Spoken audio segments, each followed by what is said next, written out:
안녕하세요, 김유대입니다. 저희 국가직 7개년 OX 정리특강 이제 4단원 한번 해보도록 하겠습니다. 한 80여 개, 90개 정도 되니까 한 번 정도 끊어서 간다라고 생각하시면 되겠습니다. 자, 바로 1번부터 가도록 하겠습니다.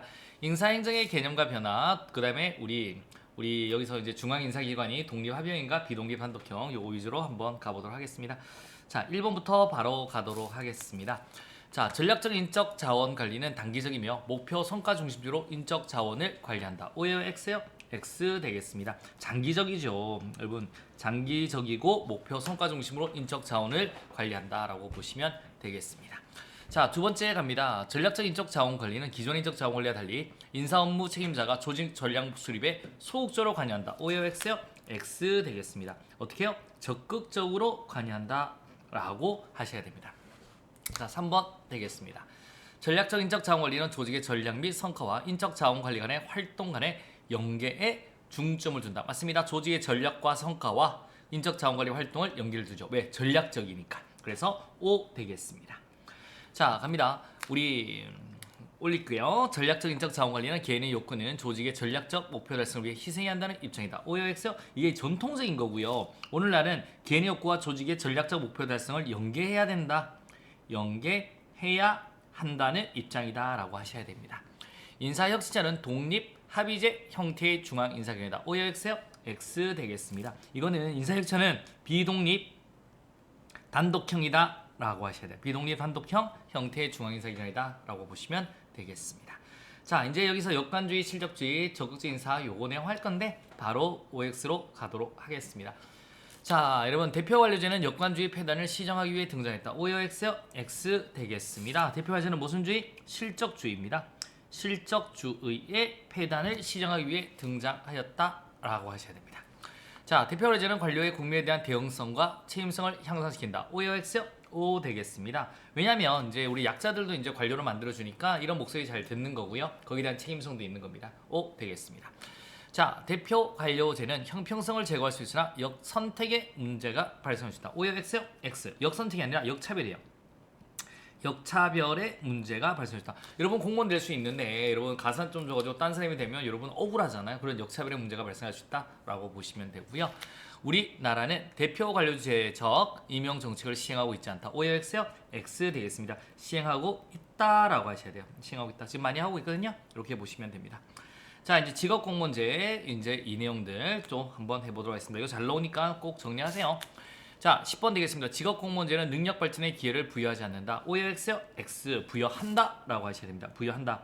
왜냐하면 이제 직업공무원제 같으면 계급제, 폐쇄형, 일반 행정과 직업공무원제잖아요. 그래서 기회를 부여한다 라고 보셔야 됩니다. 가보도록 하겠습니다. 11번 되겠습니다. 직업공무원제는 개방형 충원 방식을 특징한다. O예요, X요? X 되겠습니다. 무슨 형? 폐쇄형입니다. 계급제, 폐쇄형 하에서 잘 이루어지죠. 그 다음에 직업공무원제는 신분의 보장을 특징으로 하지 않는다. O예요, X요? X라고 하셔야 됩니다. 신분의 보장을 특징으로 한다. 신분 보장하죠. 저희 정년 보장됩니다.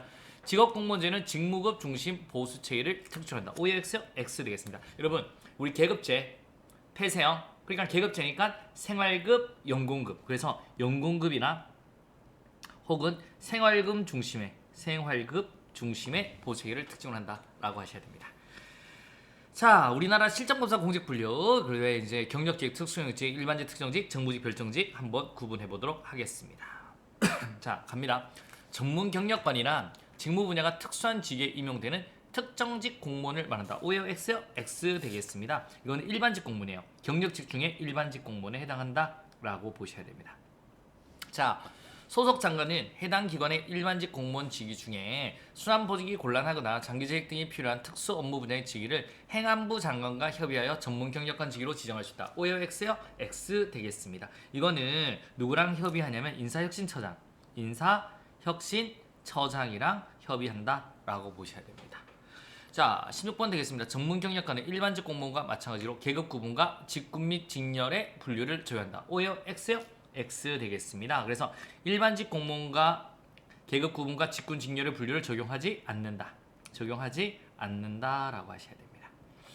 자, 17번 한번 가보도록 하겠습니다. 여러분, 전문 경력관 직위의 구는 직무의 특성, 난이도 및 직무의 따라 요구되는 숙련도 등에 따라 구분하지 않는다. OX요? X. 숙련도에 따라 구분한다.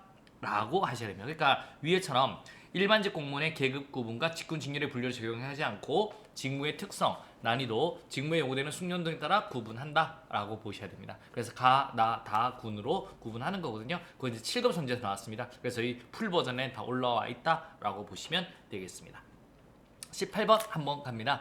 임용권자는 일정한 경우에 전직 시험을 거쳐 전문 경력을 다른 일반직 공무원으로 전직시킬 수 없다. OX, X. 전직시킬 수 있다 라고 하셔야 돼요. 물론 시험을 거쳐서라고 하셔야 됩니다. 오케이. 자, 별정직 공무원은 근무 상한 연령이 65세이며 일반직 임기제 공무원을 채용할 수 있다. OX, X. 근무 상한은 60세이며 일반 임기제 공무원을 채용할 수 없다 라고 하셔야 되겠습니다. 됐죠? 갑니다. 계급제와 직위분류제, 이거 맨날 잘 나오는 거 아시죠? 자, 갑니다. 20번 되겠습니다. 자, 직위분류제는 공무원의 신분 안정과 직업 공무제 확립에 기한다. OX, X 되겠습니다. 무슨 제? 계급제 되겠다라고 하십니다. 직위분류제는 항상 머릿속에 반대 개념 계급제를 생각해 두셔야 됩니다. 자, 계급제는 인력 활용의 신적성과 융통성이 낮다. OX, X 되겠습니다. 융통성이 높다라고 하셔야 돼요. 왜냐하면 사람으로 뽑아가지고요, 여러분 뽑은 다음에 일을 쫙쫙쫙 시킬 수 있잖아요. 그래서 신속성과 융통성이 높다라고 보시면 되겠습니다. 22번 되겠습니다. 계급제는 단체 정신과 조직에 대한 충성심 확보에 불리하다. OX, X. 유리하다. 평생을 근무하니까 유리하다라고 하셔야 됩니다. 계급제는 정치적 중립 확보를 통해 행정의 전문성을 제고할 수 있다. OX, X 되겠습니다. 여러분, 행정의 전문성이 좀 떨어질 수 있습니다. 전문성이 약화된다. 전문성은 직위분류제죠. 약화할 수 있다. 물론 정치적 중립은 가능하지만 행정의 전문성은 약화할 수 있다라고 보시면 되겠습니다. 자, 이제 직위분류제의 수립 절차, 직무분석 평가 이 내용들 한번 정리하시고요. 바로 OX 넘어가도록 하겠습니다. 자, 직무분석은 현재의 재직자에게 기술서를 배부하여 개개 공무원이 수행하고 있는 직무 내용, 책임도, 곤란도 등을 관한 모든 자료를 수행한다. 이건요, OX요? X. 직무분석이 아니라 직무조사라고 하셔야 돼요. 직무조사라고 하셔야 됩니다. 뭐라고 한다고요? 직무조사. 자, 그 다음에 25번 갑니다. 직무평가는 직무기술서 위의 조사를 토대로 직무의 성질과 종류에 따라 직군, 직렬, 직률을 형성하는 작업이다. OX요? X 되겠습니다. 이거는 평가가 아니라 뭐라고요? 분석, 직무 분석이다 라고 하셔야 돼요. 수평적으로 나누는 거죠. 직무 분석이다 라고 하시면 되고, 직무평가 26번입니다. 직무평가는 직무의 곤란성과 책임성을 기준으로 절대적 가치를 결정한다. OX요? X 되겠습니다. 뭐예요? 평가는 상대적 가치를 결정합니다. 상대적 가치를 결정하는 것이다 라고 보시면 되겠습니다. 직무 분석을 실시할 때 서열법, 분류법, 점수법 등을 활용한다. OX요? X 되겠습니다. 직무 분석이 아니라 직무 평가를 실시할 때 서열법, 분류법, 점수법 등을 활용한다 라고 하시면 됩니다. 자, 직무 분석 과정은 개인에게 공정한 보수를 제공하는 데 필요한 점이다. OX요? X 되겠습니다. 직무 분석이 아니라 뭐요? 직무 평가. 그래서 창문 1층 닦는 거랑 100층 닦는 거랑 다르잖아요. 오케이. 그 다음에 갑니다. 정급은 직급 명세서가 작성되면 이를 지표로 하여 모든 직위에 해당하는 직군, 직렬, 직류와 등급, 직급이 배정되는 것이다. O 되겠습니다. 그러니까 직무 분석을 통해서 직군, 직렬, 직류가 결정되면 평가에서 등급, 직급이 결정되잖아요. 그러면 이게 어떤 일이고 어떤 난이도라고 해가지고 정급을 하는 겁니다. O 되겠습니다. 자, 직위분류제 구성요소 이거 암기하셔야 되죠? 반드시 암기하셔야 되는 거고요. 바로 OX로 가보도록 하겠습니다. 직렬은 한 사람의 공무원에게 부여할 수 있는 직무와 책임을 의미한다. OX, X 되겠습니다. 이건 직위라고 하셔야 돼요. 직위. 자, 직위는 동일 직렬 내에서 담당 분야가 동일한 직무의 군을 의미한다. OX, X 되겠습니다. 이건 뭐예요? 직류입니다. 직류. 그래서 모태 보시면 한 명한테 부여하는 게 직위. 그 다음에 종류도 유사하고 책임도 곤란도 유사한 직위의 군. 요거를 직급. 그 다음에 요러고 수평으로 책임도 곤란도가 유사한 게 등급. 그 다음에 이제 종류는 유사하나 책임도 곤란도가 다른 게 기본적으로 직렬. 세부적으로 하는 일이 같다. 직류 되겠습니다. 그 다음에 직렬의 군, 이게 직군 되겠다라는 걸 머릿속에 딱 넣어두시면 되겠습니다. 자, 또 갑니다. 직렬은 직무의 곤란도 책임도와 유사해 동일 보수를 줄 수 있는 직위의 군을 의미한다. 책임도 곤란도가 유사한 건 등급이죠. 직무 등급. 그래서 X 되겠습니다. 직무 등급. 자, 33번입니다. 직급은 직무의 종류가 유사하고 책임도 곤란도가 서로 다른 군을 의미한다. OX, X 되겠습니다. 이거는 직무의 종류가 유사하고 책임도 곤란도도 유사한 우리 직위의 군을 의미한다. 직위의 군을 의미한다. 이렇게 바꾸셔야 되겠습니다. 자, 34번 갑니다. 직무 평가 방법도 여러분 머릿속에 딱 또 잘 넣어 두셔야 됩니다. 자, 한번 가보도록 하겠습니다. 분류법은 직무를 구성하는 하위 요소별 점수를 합산하여 평가하는 방법입니다. 이건 분류법이 아니고요. 점수법입니다. X 되겠습니다. 무슨 법? 점수법 되겠다라고 보시면 되겠습니다. 자, 분류법은 미리 정한 등급 기준표와 기준 전체를 비교해 등급을 결정하는 계량적 방법이다. OX, X. 그래서 등급 기준표 맞습니다. 직무 전체를 비교한 거 맞습니다. 그런데 비계량적 방법이다 라고 하셔야 돼요. 한 마리 전체 가져가죠. 비계량적 방법이다 라고 보시면 되겠습니다.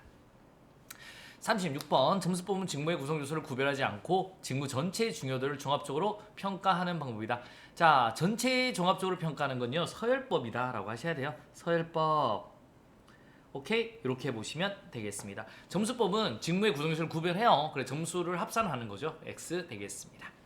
자, 요소 비교법은 기준 직무와 평가할 직무를 상호 비교해 가는 평가는 비계량적 방법이다. 여러분 상대 평가고요. 이거는 다 부분 다 매깁니다. 그래서 계량적이다라고 하셔야 되겠습니다. 그래서 X 되겠습니다. 갑니다. 여러분 이렇게 보시면 돼요. 36번 같은 경우는 직무의 구성을 구별하지 않고 직무 전체의 중요도를 종합적으로 평가한다. 서열법 이렇게 딱 보시면 되고 나머지 요 내용들 정의들 머릿속에 넣어두시면 되겠습니다. 자, 교육훈련 방법 여기에 대해서 바로 이제 38분부터 가보도록 하겠습니다. 역할 연기는 폐쇄된 공간에서 10명 내외 이질적이거나 동질적인 피의자끼리 자유로운 토론을 통해 어떤 문제 해결 방안이나 상대방에 대한 이해를 얻도록 하는 방법이다. O예요? X요? X 되겠습니다. 이게 바로 무슨 훈련이면 감수성 훈련이에요. 감수성 훈련이다 라고 보시면 돼요. 불임 연구는 어떤 사례를 그대로 연기하고 연기 내용을 비평 토론한 후에 결론적인 설명을 하는 교육 훈련 방법이다. O예요? X요? X 되겠습니다. 이건 역할 연기예요. 역할 연기. 연기하잖아요. 역할 연기. 오케이. 이렇게 보시면 되겠습니다. 자, 근무 성적 평등상의 오류 한번 해보도록 하겠습니다. 자, 갑니다. 강제 배분법은 근무 성적 평등에서 나타나기 쉬운 집중화 경영과 관대한 경영을 시장을 위한 방법으로 적절하지 못하다. O의 X요? X 되겠습니다. 적절하죠. 여러분 적절하죠. 적절하다. 이렇게 보시면 되겠고, 자, 41번입니다. 일관적 오류는 일관적이잖아요. 평정의 기준이 다른 사람보다 높거나 낮은 데서 비롯되며 강제 배분법을 완화 방법으로 고려할 수 있다. 맞습니다. 그래서 굉장히 잘 주는 사람한테는 안 돼. 매우수는 너는 20%만 줘야 돼. 이렇게 강제 배분법으로 완화할 수 있다라고 보시면 되겠습니다. 42번 되겠습니다. 근무 성적 평등상의 오류 중 평가자가 일관성 있는 평정 기준을 갖지 못하여 관대함 및 엄격 경영이 규칙적으로 나타나는 것은 총계적 오류다. O예요? X요? X 되겠습니다. 이거는 일관성 있는 평정 기준을 갖지 못해서 불규칙적으로 나타나요. 어떻게? 불규칙적으로. 그래서 불규칙적으로 나타나는 것을 total error, 총계적 오류다라고 하셔야 됩니다. 자, 43번 가보도록 하겠습니다. 근접 효과는 전체 기관의 실적을 같은 비중으로 평가하지 못할 때 발생하며 중요사건 기록법을 완화 방법으로 고려할 수 있다. O예요? X요? 그래서 봐봐요. 근접 효과는 최근에 잘한 걸 주잖아요. 전체 기관의 실적을 같은 비중으로 평가하지 못하고 최근에 잘한 걸 더 주니까 중요사건 기록법을 완화 방법으로 고려할 수 있다. O 되겠습니다. 그래서 언제 뭐 했냐 적어 놓으면 근접 효과를 좀 막을 수 있다라고 보시면 되겠습니다. 자, 44번입니다. 연쇄 효과는 도표식 평정 척도법에서 자주 발생하며 평정 요소별이 아닌 피평가자별 평정을 완화 방법으로 고려할 수 있다. O예요? X요? X 되겠습니다. 그러니까 연쇄 효과는 도표식 평정 척도법에서 발생한 건 맞아요. 그러니까 한 명 피평자별이 아닌 요소별로 해가지고 피평자들을 평가하면 좀 더 완화할 수 있습니다. 그래서 이건 이렇게 하셔야 돼요. 피평가자별이 아닌 평정 요소별로 평정을 하면 완화 방법으로 고려할 수 있다. 이렇게 바꾸셔야 됩니다. 자, 관대한 경영은 비공식 집단적 유대 때문에 발생하며 평정 결과의 공개를 완화 방법으로 고려할 수 있다. O예요? X요? X 되겠습니다. 이게 평정 결과를 공개한다면 좀 더 관대한 경영에 나타납니다. 그래서 X 정리하셔야 되겠습니다. 자, 이제 여기까지 하고요. 여러분, 우리 46분부터는 끊고 또 한번 나가도록 하겠습니다. 자, 여기서 이제 86분까지 있으니까 한번 끊고 가도록 하겠습니다. 자, 여러분, 잠깐 우리 한번 심호흡 하시고 그다음에 이제 문제 또 풀어보시고 바로 또 강의에서 뵙도록 하겠습니다. 수고하셨습니다.